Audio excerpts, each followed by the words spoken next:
नमस्कार दोस्तों, कैसे हो आप लोग। नमस्कार नमस्कार, भारी नमस्कार और गुड मॉर्निंग के साथ। ठीक है, आज जो मैं आपको बताने वाला हूँ वो बहुत ही इंपॉर्टेंट है, तो ध्यान से सुनिएगा। जुडिशरी एग्जाम में कॉन्स्टिट्यूशन एक बहुत ही मेजर पोर्शन होता है जिससे हर साल क्वेश्चन भर भर के पूछे जाते हैं, भर भर के पूछे जाते हैं, बिल्कुल। तो आज का सवाल है कि the most important articles under Indian constitution कौन कौन से हैं। छोटी सी वीडियो बनाई है ताकि आपको मदद मिले। बिल्कुल, अभी वो है कि क्या आर्टिकल कॉन्स्टिट्यूशन के हैं जिससे क्वेश्चन आता है और जिस पे आपको ध्यान देना बहुत ही आवश्यक है। देखते हैं मेंस का एग्जाम का एनालिसिस, आंसर राइटिंग करना है। देखिए मैं बता देता हूँ यहाँ पे पहले ही क्या क्या चीजें हैं जो आपको याद रखनी है। ठीक है, क्या क्या चीजें हैं जो आपको याद रखनी है।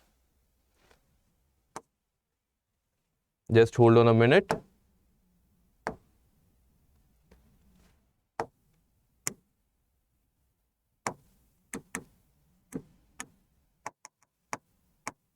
मेंस के एग्जाम के एनालिसिस में आपको क्या क्या चीजें रखती हैं। आपको अपना आंसर राइटिंग करते रहना है और आंसर राइटिंग में आपको थियोरेटिकल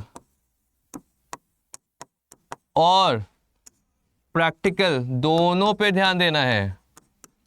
दोनों क्वेश्चंस करते रहिए, थियोरेटिकल भी और प्रैक्टिकल क्वेश्चंस, दोनों क्वेश्चंस पे ध्यान देना है। दोनों वैसे क्वेश्चंस बनाते रहिएगा, इंपॉर्टेंट ये है। ठीक है, आगे बढ़ते हैं। पार्ट 1 आर्टिकल 1 से 4 क्या क्या आर्टिकल आपके इंपॉर्टेंट है। आर्टिकल 1 में दिया गया है name and territory of union, इसे याद रखिएगा। आर्टिकल 2 में दिया गया है admission and establishment of new state, ये भी इंपॉर्टेंट है। Article 3 formation of new state and alteration of areas, इससे बहुत बार क्वेश्चन पूछे जा चुके हैं, इसलिए इसे भी याद रखना है। Article 5 citizenship at the commencement, citizenship पे बात कर रहा है। आर्टिकल 6 राइट्स ऑफ सिटीजनशिप पे बात कर रहा है। Article 10 continuance of rights of citizenship पे बात करी जा रही है। Article 11 parliament to regulate the right of citizenship by law, parliament के पास क्या हक है उसके बारे में बात किया जा रही है। और right of citizenship by law, इस पे भी बात की जा रही है। तो ये है सबसे important articles in part 1। Part 2 अब आगे बढ़ते हैं, देखते हैं और क्या है, क्योंकि सारे इंपॉर्टेंट आर्टिकल्स मैं आज आपको बता देने वाला हूँ एक ही पैकेज में, एक ही वीडियो में, ताकि आपका काम हो जाए बिल्कुल आसान, बिल्कुल आसान। देखते हैं व्हाट एल्स। अब आते हैं पार्ट 3 में। पार्ट 3 आर्टिकल 12 से 35 तक है, जो कि है आपका फंडामेंटल राइट्स। 12 में कहता है डेफिनेशन ऑफ स्टेट, इससे बहुत बार क्वेश्चन आया है। आर्टिकल 13 कहता है कि जो लॉज इनकंसिस्टेंट है और डेरोगेशन में है किसके, फंडामेंटल राइट के, उसको सीधा खत्म कर दिया जाए, वॉइड कर दिया जाए। आगे अब आते हैं आर्टिकल 14। आर्टिकल 14 सबको पता है, इक्वालिटी बिफोर लॉ, बहुत important. Article 15 prohibition of discrimination on grounds of religion, race, caste, sex और place of birth, this is gender. ठीक है। Article 16 equality of opportunity. Article 17 abolition of untouchability. Article 18 abolition of title. Very important, बहुत important है ये। हर साल question पूछे जाते हैं और हर साल बच्चे गलत करके आ जाते हैं, तो गलतियों से सीखो। ठीक है, गलतियों से सीखो। एक बार की गलती गलती होती है, दोबारा गलती भी गलती होती है, पर दोबारा से आगे फिर से तिबारा गलती कर दो तो वो पाप हो जाता है। पाप मत करिए। ठीक है, जो हो रहा है होने दो, जो हो रहा है होने दो, जो होगा वो भी अच्छा होगा। ठीक है, चलिए आगे बढ़ते हैं। आर्टिकल 19 का A B C D E F G, F को कर दिया गया ओमिट, तो याद रखिएगा 1 2 3 4 5 6 है। आर्टिकल 19 के सब पार्ट 6 है, ये याद रखिएगा। सीधा क्वेश्चन आता है, घुमा के पूछ दिया जाता है, मगर याद रखना है क्या क्या राइट्स होंगे। Speech and expression, assembly, form association और union, move freely, reside anywhere, practice any profession, ये सारी चीजें आपका है टॉपिक, इसे याद रखना है। आगे आर्टिकल 20 क्या कहता है। आर्टिकल 20 कहता है protection in respect of conviction for offence, इसी में आपका डबल जेओपार्डी भी आ जाता है, ये याद रखना है। फिर आता है article 21 protection of life and personal liberty. फिर आता है आर्टिकल 22 जो कहता है protection against arrest and detention in certain cases. और नीचे आते हैं article 23, article 24 prohibition of trafficking in human being. दूसरा prohibition of employment of children under age 14, ये याद रखना है, 14 साल से नीचे के लिए आर्टिकल 24 में बात की जा रही है। Article 25 freedom of conscience and free profession. Article 26 freedom to manage religious affair. Article 27 freedom as to pay taxes for promotion of any particular reason. Article 28 freedom from attending religious instruction. ये सारी चीज़ों की आपको छूट है, मतलब freedom है, आज़ादी, आज़ादी है, ठीक है। आज़ादी, आज़ादी बहुत ज़रूरी है जीवन में भी। जीवन में आज़ाद रहोगे ना तभी चीज़ें बेहतर होंगी। आज़ाद रहिए खुद से, खुद के ख्यालों से, खुद के अरमानों से भी आज़ाद रहिए। अरमान को पाने की ख्वाहिश रखिए मगर आज़ाद रहिए उससे, ठीक है। आगे cultural and education right article 29 and article 30 क्या कहता है? Article 29 protection of interest of minorities कहता है। आर्टिकल 30 राइट ऑफ माइनॉरिटीज़ की बात करता है। फिर आता है आर्टिकल 32 जो कि कहा जाता है jewel of the constitution. Jewel of the constitution कही जाती है आर्टिकल 32 को। ये क्या कहता है? आर्टिकल 30 रेमेडी देता है जिसमें सारे रिट्स भी मेंशन किए गए हैं। उसके बाद आर्टिकल 36, अब आ गए हम लोग डीपीएसपी में, directive principle of state policy के अंदर।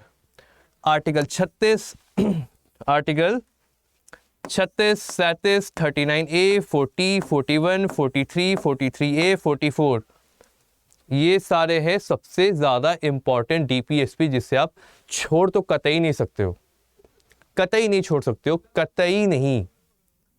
पाप बोल रहे थे ना, पाप और गलती, ये पाप है, इसको छोड़ना पाप रहेगा, ठीक है, और उसे आप नहीं छोड़ सकते हो, याद रखिएगा बात। आगे आर्टिकल 45, 46, 45, 46, आर्टिकल 47, 48, 49, 50, 51। अब आप कहोगे सर ने तो सारे आर्टिकल डाल दिए। नहीं, सर ने वो आर्टिकल डाले हैं जो सबसे इंपॉर्टेंट है, और ये सारे के सारे इंपॉर्टेंट है।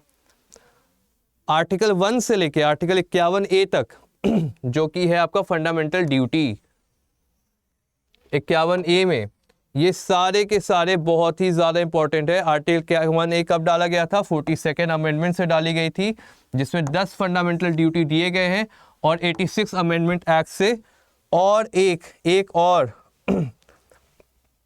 ऐड कर दिया गया था ड्यूटी। कौन सा ड्यूटी है? 51A का क्लॉज के, याद रखिएगा, ठीक है। आगे अब आते दूसरे सेक्शन में क्या क्या इंपॉर्टेंट है।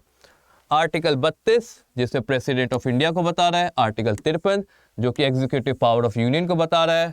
आर्टिकल 54 इलेक्शन ऑफ प्रेसिडेंट बता रही है। आर्टिकल 21, 61 प्रोसीजर फॉर इम्पीचमेंट कैसे हटाया जाएगा ये बताया जा रहा है। आर्टिकल 63 बताया जा रहा है वाइस प्रेसिडेंट ऑफ इंडिया के बारे में। Article 64 vice president to be ex officio chairman, यहाँ से क्वेश्चन आता है, ये भी सीधा क्वेश्चन आता है।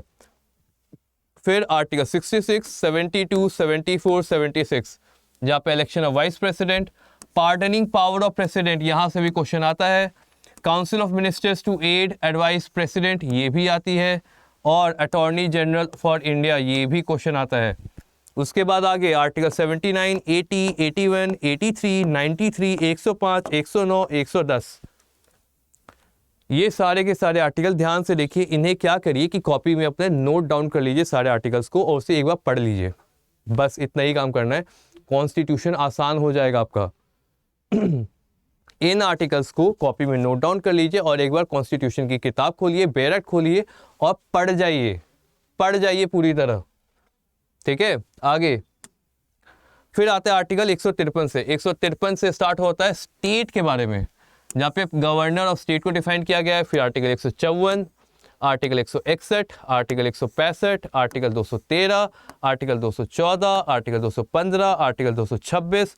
226 पावर ऑफ हाई कोर्ट है, बिल्कुल भी मत भूलिएगा। आर्टिकल 233, 235 क्लियर लिखा हुआ है, कहीं हाई कोर्ट फॉर स्टेट्स के बारे में बात कर रहे हैं, कहीं एडवोकेट जनरल के बारे में बात कर रहे हैं, कहीं पार्डनिंग पावर ऑफ गवर्नर की बात कर रहे हैं, तो कहीं कंट्रोल ओवर सबऑर्डिनेट कोर्ट के बारे में बात कर रहे हैं। बट ये सारे के सारे बहुत ही आवश्यक और नेसेसरी आर्टिकल्स हैं आपके संविधान के। आगे अब आते हैं पार्ट 9 पंचायत में, जिसमें आर्टिकल 243A 243B एक बता रहा है ग्राम सभा के बारे में, दूसरा बता रहा है पंचायत के बारे में। फिर आता है पार्ट 9A 10 पार्ट 11 ये सारी चीज़ें। बट इम्पॉर्टेंट क्या है, इम्पॉर्टेंट है आपका पार्ट 12। पार्ट 12 में फाइनेंस के बारे में, प्रॉपर्टी के बारे में, कॉन्ट्रैक्ट के बारे में, सूट के बारे में। यहाँ पे 4 चीज़ें हैं। आर्टिकल 266 266 जिसमें बोला गया है consolidated fund and public account fund के बारे में। आर्टिकल 267 कहा जा रहा है कंटिजेंसी फंड ऑफ इंडिया के बारे में। आर्टिकल 280 कह रहा है फाइनेंस कमीशन के बारे में। और आर्टिकल 301 कह रहा है राइट टू प्रॉपर्टी, जो कि हमेशा आता है, राइट टू प्रॉपर्टी जो हमेशा क्वेश्चन में आ ही जाता है, इस पे भी ध्यान दे दीजिएगा। आगे article 301 freedom to trade and commerce and intercourse, power of parliament to impose restriction. Article 302 article 312 कहता है ऑल इंडिया सर्विसेज के बारे में, यहाँ से भी क्वेश्चन आते हैं। आर्टिकल 315 जो कहता है पब्लिक सर्विस कमीशन के लिए यूनियन का और स्टेट का। आर्टिकल 320 कहता है आपको क्या कहता है, function of public service commission के बारे में। आर्टिकल 14A कहता है आपका ट्रिब्यूनल के बारे में, जिसमें एडमिनिस्ट्रेटिव ट्रिब्यूनल दिया है आर्टिकल 323A में। आसान है। आगे आर्टिकल 324 कहता है इलेक्शन कमीशन के बारे में। आर्टिकल 325 कहता है no person to be ineligible for inclusion to be claim to included in a special electoral और ग्राउंड ऑफ रिलीजन इलेक्शन के बारे में। आर्टिकल 326 कहता है election to the house of people, मतलब Lok Sabha, and the legislative assembly of state to be on basis of adult suffrage. Article 370 कहता है temporary provision for state of Jammu Kashmir, जिसे हटा दिया गया है। ठीक है। आर्टिकल 371A कहता है special provision with respect to state of Nagaland के बारे में। आर्टिकल 371J कहता है हैदराबाद के बारे में और कर्नाटक के बारे में। आर्टिकल 393 कहता है कॉन्स्टिट्यूशन में be called the constitution of India, जो कि क्वेश्चन बहुत बार आया हुआ है ये क्वेश्चन। तो इन सारी चीज़ों पे आपको ध्यान देना है। मैंने वीडियो बनाया बहुत ही शॉर्ट, ताकि आप जल्दी से देखो और जल्दी से अपने कॉपी में नोट डाउन करो सारे आर्टिकल्स, और जल्दी से उसे पढ़ के जल्दी से कॉन्स्टिट्यूशन के ज्ञाता बन जाओ। ज्ञाता तो बनना थोड़ा मुश्किल है, मगर ज्ञानी बनना ज़्यादा अच्छा, ज्ञान रखना अच्छा चीज़ है। Knowledge is better than something which is not a part of you. ठीक है। Anything, any knowledge which will make you better is better. Any knowledge which makes you a better person is better than nothing। तो वहाँ पे आपको हमेशा याद रखिएगा कि नॉलेज के पीछे दौड़िएगा तो सक्सेस भी आपके पीछे रहेगी। सक्सेस के पीछे दौड़िएगा तो नॉलेज तो गायब हो जाएगी। 3 इडियट का डायलॉग है शायद, हाँ, मगर काम तो कर रहा है, अप्लाई तो कर रहा है। So thank you for watching our channel. Subscribe to our channel Adda 24/7 judiciary, जहाँ पे आपको मोटिवेशन, इन्फॉर्मेशन और नोटिफिकेशन तीनों चीज़ें मिलते रहेंगी बारी बारी। हर दिन हम आपके साथ हैं। बस पढ़ाई पे ध्यान दीजिए, जज बनने का सपना रखिए, और अगर जज बनना है हमारे साथ तो हमारे foundation batch, that is judiciary न्यायाधीश बनने का बैच, आपको मिल जाएगा अड्डा 24/7 वेबसाइट पे। आपको बस कोड लगाना है Y707 कोड लगाइए और जज बनने की तैयारी करिए। You will get the maximum discount and the maximum benefit. So thank you everyone. I hope you have a wonderful day. Namaskar.